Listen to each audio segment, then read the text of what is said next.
गुरु का काम यही है कि शिष्य को भगवान के साथ जोड़े।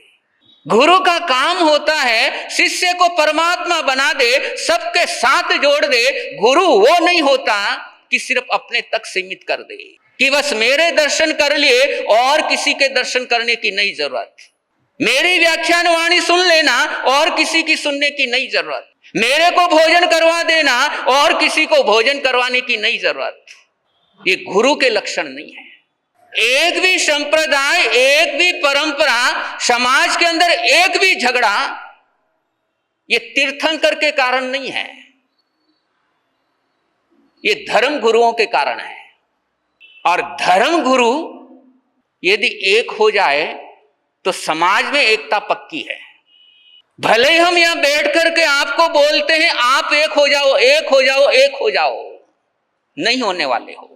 बंदो, यदि धर्म गुरु आपस में मिलने लग जाए तो समाज तो आपस में अपने आप मिलने लग जाएगा। धर्म गुरु यदि आपस में बात करना शुरू कर दे तो संघ समाज तो अपने आप शुरू कर देगा। तो जितने भी संघ समाज में ये झगड़े दिख रहे हैं, मानो या ना मानो, कहीं ना कहीं गुरु का बहुत बड़ा रोल है। स्वीकार करो या मत करो। और जब तक गुरु को गुरु की जिम्मेदारी समझ में नहीं आती है कि परमात्मा ने संतों को मुनीम बनाया, परमात्मा ने संतों को मुनीम बनाया और संत मालिक बनकर के बैठ गए,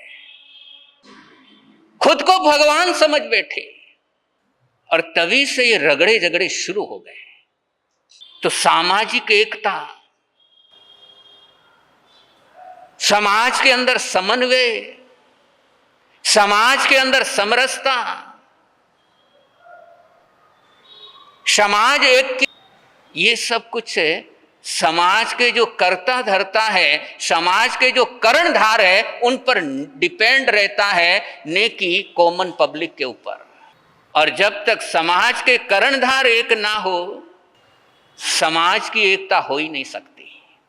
आप लोग तो फिर भी आपस में मिल लेते हो, शादी विवाह में भी एक दूसरे के यहां पहुंच जाते हो, सुख दुख में भी एक जगह पहुंच जाते हो।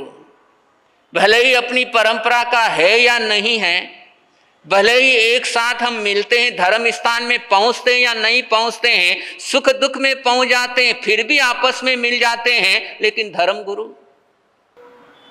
वो तो एक साथ भी नहीं बैठ सकते हैं, एक साथ उतर नहीं सकते, एक साथ रह नहीं सकते। तो कहीं ना कहीं सुधार उस तरफ नहीं, सुधार इस तरफ की बहुत ज्यादा जरूरत है। बिगड़े हुए उधर नहीं, बिगड़े हुए उधर से ज्यादा इधर वाले हैं। और जब तक इधर वाले नहीं सुधरेंगे, बिगड़ा हुआ माहौल सुधर नहीं सकता, नहीं सुधर सकता। तो गुरु का तो बहुत बड़ा दायित्व होता है। यदि गुरु अपनी जिम्मेदारी का यदि ईमानदारी से निर्वाह करने लगे तो समाज कहां से कहां पहुंच जाता है।